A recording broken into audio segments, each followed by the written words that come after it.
इस कहानी का शीर्षक है जिंदगी बार बार मौका नहीं देती। आज रितु का सरकारी जॉब में सिलेक्शन हो गया। पूरे परिवार में खुशियों की एक लहर सी आ गई है। रितु और उसके पति प्रमोद दोनों बहुत ही खुश हैं।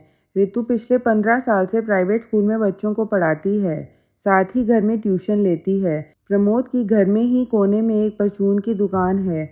दोनों की कमाई मिलाकर किसी तरह घर के खर्चे चलते हैं। रितु और प्रमोद के 2 बेटे हैं जो कि स्कूल जाते हैं। बच्चों के बड़े होने के साथ साथ घर खर्च भी बढ़ रहा है और उस हिसाब से आमदनी कम हो रही है। किसी तरह से घर चल जाता है पर बच्चों के भविष्य के लिए पैसा नहीं जोड़ पाते। इसी का दोनों को दुख है और चिंता भी। रितु का सपना है कि बच्चों को पढ़ा लिखाकर काबिल इंसान बनाए। इसी के चलते वह सरकारी नौकरी की तलाश में हमेशा लगी रहती है।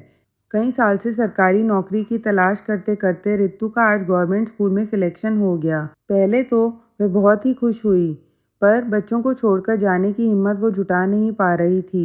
लेकिन इतना अच्छा सैलरी पैकेज, वह प्राइवेट स्कूल में कई साल काम करेगी तो भी वहाँ इतना ना हो पाएगा। प्रमोद रितु की मनोदशा को अच्छे से समझ रहा था। उसने रितु को हिम्मत बंधाते हुए बोला कि मैं बच्चों को देख लूँगा, तुम चली जाओ। इतना अच्छा मौका बार बार नहीं मिलता। पर प्रमोद, मैं बच्चों को नहीं छोड़ पा रही। बच्चे अभी ज़्यादा बड़े भी नहीं हुए, उनको माँ की भी तो ज़रूरत है।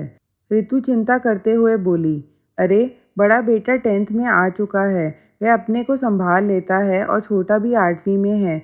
कोई छोटा तो नहीं, हम तीनों मिलकर एक दूसरे को संभाल लेंगे, प्रमोद ने कहा।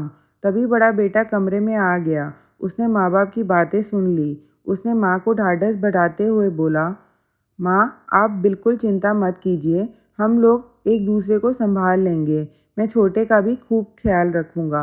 टाइम मिलने पर मैं उसको पढ़ा भी दिया करूँगा। आप बेफिक्र होकर अपनी नई जॉब शुरू कीजिए। ये बात सुनकर रितु की आंखों में खुशी के आंसू थे। तभी रितु की माँ का फ़ोन आया। रितु की आवाज़ सुन माँ ने पूछा, क्या हुआ रितु?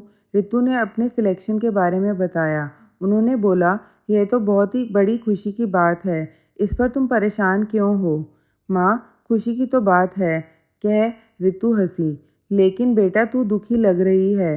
हाँ माँ, बच्चों की चिंता हो रही है, ये कैसे रहेंगे? प्रमोद और बच्चे तो कह रहे हैं कि हम सब मैनेज कर लेंगे, पर माँ, मैं माँ हूँ ना, इसलिए दिल थोड़ा परेशान है। अरे बेटा तू चली जा, मैं बीच बीच में आकर देख लिया करूँगी। 2 साल यूं ही निकल जाएंगे और फिर तो तुम्हारा ट्रांसफ़र यहीं हो जाएगा। बेटा, ज़िंदगी बार बार मौका नहीं देती। एक बार यदि मौका मिला है तो हिम्मत करके आगे बढ़ो। ये छोटे मोटे स्कूल वाले ज़्यादा पैसा नहीं देते और मेहनत करा करा कर खून भी चूस लेते हैं अलग। इसलिए अच्छा मौका मिला है, इसे गवाओ नहीं, माँ ने समझाते हुए बोला। हाँ माँ, शायद आप सही कह रही हैं। मुझे एक बार तो हिम्मत जुटानी ही पड़ेगी। भारी मन से यह कहकर रितु ने फ़ोन रख दिया। थोड़ी देर सोचने के बाद रितु को लगा, प्रमोद और अम्मा सही कह रहे हैं। इतना बड़ा अवसर सबको हमेशा नहीं मिलता। रितु ने अपनी जॉब ज्वाइन करने का फ़ैसला किया।